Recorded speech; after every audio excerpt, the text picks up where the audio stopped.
guerra da Ucrânia já está dentro do pacotão de conflito direto entre China e Estados Unidos? Rapaz, eu acho que não. Eu acho que não, porque ou se eles estavam pensando que seria isso, vamos partir para cima da Rússia por meio da Ucrânia e depois vamos para cima da China, eu acho que a realidade se impôs de forma aos Estados Unidos reverem esse posicionamento, se é que eles pensaram dessa forma, porque a questão da Ucrânia é muito complicado, assim, porque tu tem uma potência nuclear de um lado, que é a Rússia, a maior potência, e tu tem os Estados Unidos, tu tem a OTAN, e na verdade vocês estão ali nós estamos vendo isso, que é quase que um impasse ali, porque a Rússia até agora conseguiu seus objetivos, anexou as províncias ali, os territórios a leste ali da Ucrânia, tá? E manteve uma resistência ali da grande ofensiva, né? Sempre se falava na ofensiva, né? Da Ucrânia e toda ela não deu certo, tá? Um desgaste muito grande em vidas humanas para a Ucrânia, em recursos financeiros para os Estados Unidos aliados, em recursos, enfim, e fora todos os efeitos colaterais disso, energia, alimentos, descontentamento na própria Europa. Quando a gente vê essa ascensão de partidos de direita na Europa, a questão da Ucrânia também tem um peso muito forte, que a maioria meio que cansado também desse conflito, assim, né, porque tem repercussões ali para esses países também. Então, mas ao mesmo tempo você vê a Europa refém de uma estratégia dos Estados Unidos, né? Então, isso é um grande problema e eles não estão conseguindo sair desse problema. E vocês têm agora eleições nos Estados Unidos, né, com uma probabilidade muito grande do Trump vencer essas eleições, um desgaste muito grande para o Biden, né? Tanto é que as últimas declarações do Biden ela vem mais convergindo com as declarações do próprio Trump, no sentido de tentar disputar voto a voto, né, esses eleitores americanos aí. Tem um posicionamento muito específico aí sobre a questão de Israel, sobre a questão da própria Ucrânia. Então, eu não acredito assim, se a ideia original era invadir a Ucrânia para depois partir para cima da China, eu acho que eles estão revendo esse posicionamento. Até porque tem outras questões, porque você acabou colocando China e Rússia mais próximo, você também tem uma outra aliança bem estratégica com o Irã, né, com nuances diferentes, objetivos diferentes, mas assim, você aproxima esses países que têm uma aversão a essa inserção internacional dos Estados Unidos já consolidada, de país hegemônico, enfim, uma série de coisas. Então você vê uma certa dificuldade para os Estados Unidos avançar em direção à China. Eu acho muito complicado, assim. Não vejo no médio prazo, pelo menos, assim, isso acontecer. Eu acredito que seja muito difícil, assim. Até porque o fato, assim, também um outro fato importante que tem que levar em consideração, que por mais que as coisas estejam bem tensas, acho que no fundo, a ideia é forçar o máximo para ninguém entrar em guerra. A própria questão da Ucrânia chegou num ponto que ninguém quer avançar mais, porque se você avançar mais, o risco de uma guerra nuclear de proporções maiores é muito grande, né? E a própria questão aí, a questão do conflito em Gaza, pô, a China já estava costurando toda uma estratégia econômica que contemplava a Arábia Saudita, contemplava o Irã, e para a China também não há interesse em um conflito, né? Porque, né, acho que até mesmo para os próprios Estados Unidos, mesmo quando a gente se fala no complexo militar estadunidense, que isso tem interesses né, financeiros muito evidentes, mas, no geral, quando a gente estuda a questão das potências hegemônicas, a potência hegemônica que é o melhor dos mundos, né, que é uma estabilidade mais ou menos controlada, que ela possa controlar os fluxos de capitais, investimento, comércio, e que nada possa interromper de fato esse fluxo de riquezas, que ela tem um papel hegemônico muito preponderante. Mas, então, por essas razões, eu não acredito que né, seja esse o objetivo. Até porque, para chegar na China, tem que terminar a questão da Ucrânia, e tem sido uma questão muito difícil, né? É isso aí. Deixa eu dar um abraço aqui para o Marco Silva, que está chegando conosco, Thiago Gomes, Regina Alves, o Ismael está aqui conosco também. Nossa brigada de choque, né, Celso? Ismael, Thiago, Regina, galera moderadora aqui conosco. A Tereza Vilela está conosco aqui. Eunice Gomes de Lara, o Vitor Posa é de Guimarães, Portugal. Tinha mais um camarada de Portugal aqui conosco. Deixa eu ver se eu localizo aqui. É tanto comentário que eu não estou localizando. O Arthur Justino está em Araçás, na Bahia. A Rosa Ferreira está aqui conosco. O José Rezende, lá de Senador Amaral do Sul, Minas Gerais. O Josivaldo Silva.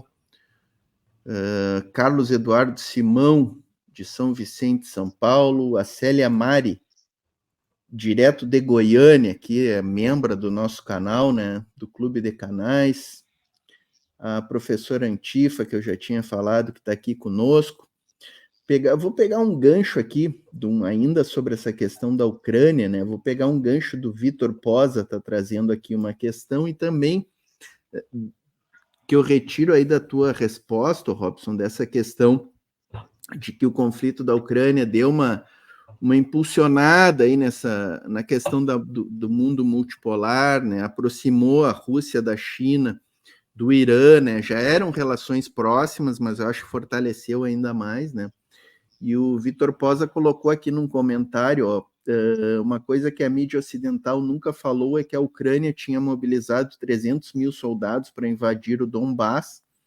Isso está em imagens de satélite. A inteligência da Rússia se antecipou, né, e fez o ataque.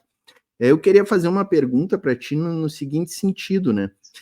Será que porque, assim, pelo menos na minha modesta visão, né, não sou grande conhecedor, mas daquele cara leigo que acompanha, né, os fatos aí internacionais, na minha modesta visão, os Estados Unidos, tipo assim, atiçou a onça com vara curta até não poder mais, né? Ficou ali fomentando a irresponsabilidade do senhor Zelensky, né? Que, aliás, dá para chamar de ditador já, né? Porque já venceu o mandato, não teve a eleição, né? Em outra, a imprensa corporativa aí chama tanta gente eleita de ditador, né? O Zelensky acho que está na hora já de chamar de ditador, né?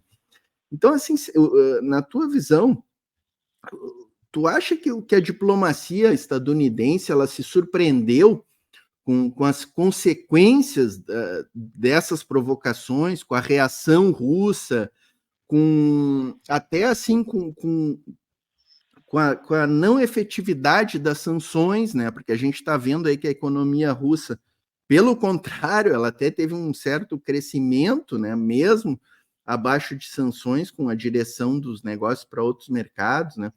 Tu acha que a diplomacia estadunidense se surpreendeu com tudo isso e que o tiro dele saiu pela culatra? Qual é a tua visão dessa história toda aí? Olha, eu acho que sim. Eu acho que, de fato, eles se surpreenderam. Eu acho que eles acreditavam que seria menos complicado. Vou dizer mais fácil, mas que seria menos complicado do que realmente a coisa se apresentou. Da mesma forma como muita gente, no começo do conflito, dizia que a Rússia se surpreendeu porque também achou que seria muito mais fácil invadir a Ucrânia, porque, enfim, tem um histórico e uma reputação muito mais privilegiada no campo militar, e todo mundo dizia que o Putin achou que ia ser barbada invadir a Ucrânia, e não foi. Então, acho que a gente tem que fazer uma leitura da seguinte forma. Primeiro, porque a guerra na Ucrânia não é uma guerra da Ucrânia contra a Rússia. É uma guerra da Ucrânia, ou é uma guerra da Rússia contra a Ucrânia e o resto do mundo, praticamente, né? O mundo ocidental. Tá? Então, a divisão de forças ela não é tão assimétrica assim, ainda que, né? Esse é um ponto importante a se considerar.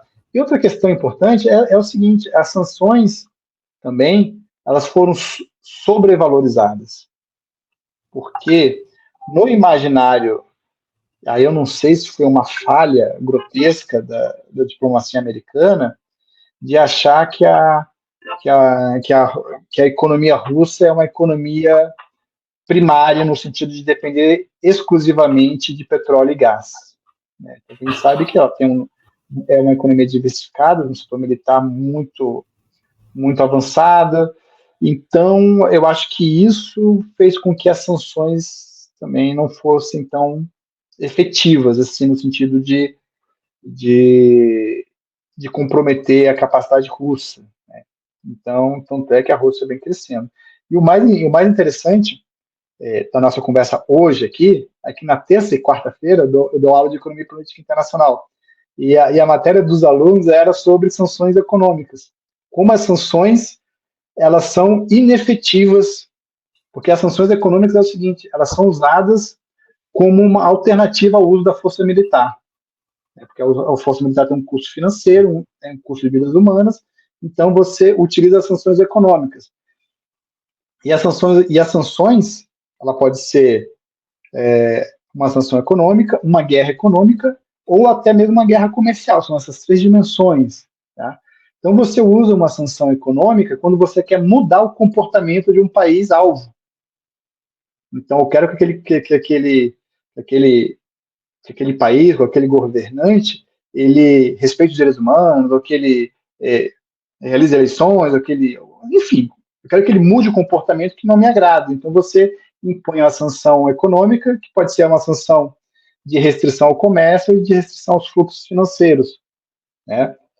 Só que há uma vasta literatura que diz que os Estados Unidos foi o país que mais utilizaram as sanções como arma de guerra, né, para você mudar o comportamento, e de 60% a 90% dos casos, ela foi ineficaz no sentido de fazer com que o país mude o comportamento. Aí você pode pegar o exemplo de Cuba, que até hoje segue com o regime, Irã, desde a Revolução Iraniana, não houve mudança de comportamento, Coreia do Norte não houve mudança de comportamento, a Síria não houve mudança de comportamento, ou seja, as sanções elas são inefetivas. Você pode fazer várias sanções e com esse objetivo de mudar o comportamento do presidente ou do líder que você está impondo as sanções, ela é comprovadamente inefetiva.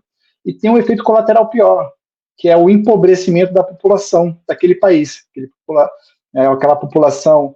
E aí tem dados que dizem assim, a população ela sofre com o empobrecimento, com acesso à água potável, com acesso a recursos médicos, uma série de coisas que a gente já conhece. Então, Quanto mais dependente a economia, né, Robson? Tu vê em Cuba, as sanções na população têm um efeito muito mais potencializado do que na Rússia, pelo que, né, eu acho, né? Justamente. Já não teria tanto efeito na população, exatamente pela possibilidade que a Rússia tem de abrir outras frentes de comércio, tem uma indústria, né, mais desenvolvida, né?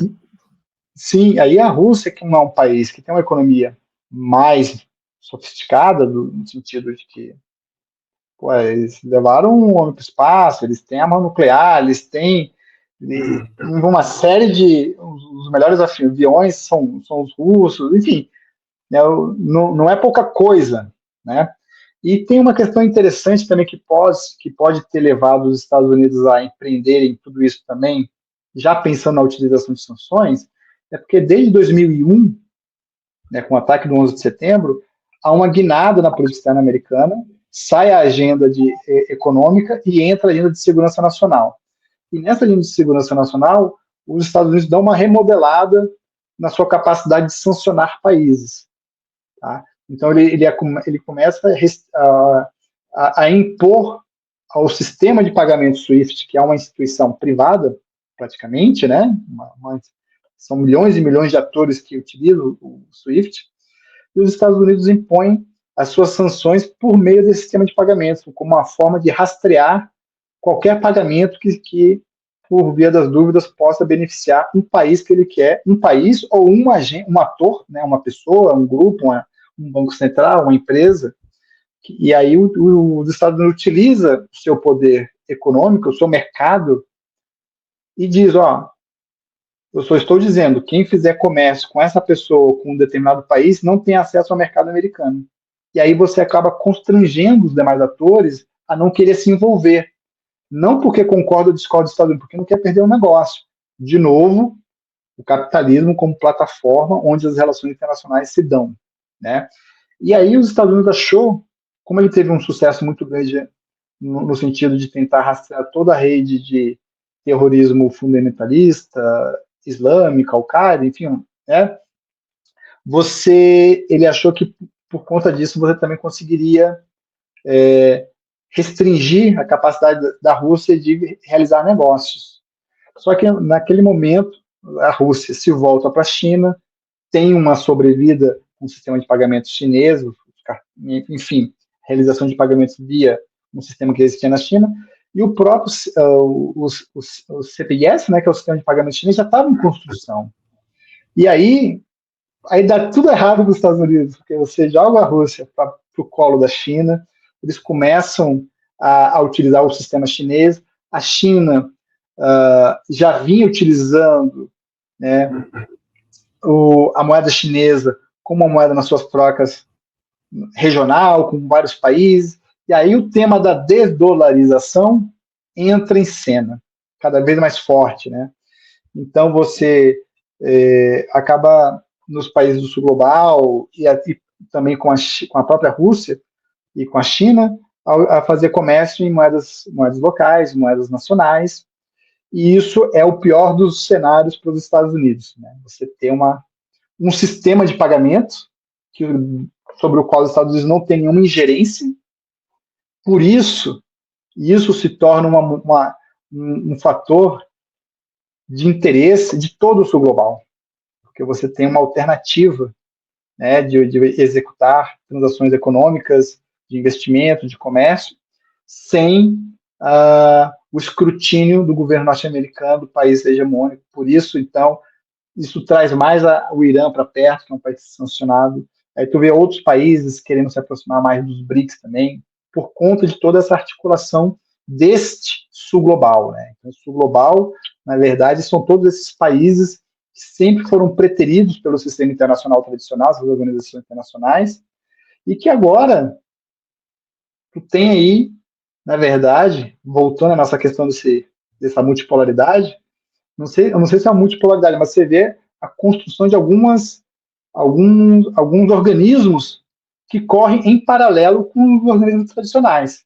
Então você tem ali o sistema ONU, FMI, tem Banco Mundial, mas do outro lado tem um sistema de pagamento se consolidando por meio da China, você tem um banco do BRICS, que pode fazer frente ao Banco Mundial na questão dos investimentos em infraestrutura, você tem a questão da utilização de uma outra moeda do comércio que não seja o próprio dólar. Então, talvez essa multipolaridade seja não uma multipolaridade assim de atores regionais, assim, país, mas de repente de mundos mesmo, assim, um mundo paralelo, né? Tem um mundo que nós já conhecemos, o sistema ONU, e um outro sistema que está em construção. E o mais interessante é que é o seguinte: os países do sul global estão seduzidos por esse novo mundo em construção, essa arquitetura que está surgindo no sul global, com Brasil, Índia, China, a Indonésia, todo mundo se articulando, criando instituições.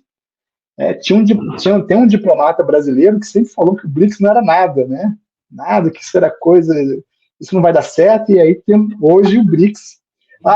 E repito, lá em 2015, na FEE, nessa revista Panorama Internacional, a gente fez uma edição um dos textos, foi o texto que eu escrevi na época, era a relevância dos BRICS para o Rio Grande do Sul.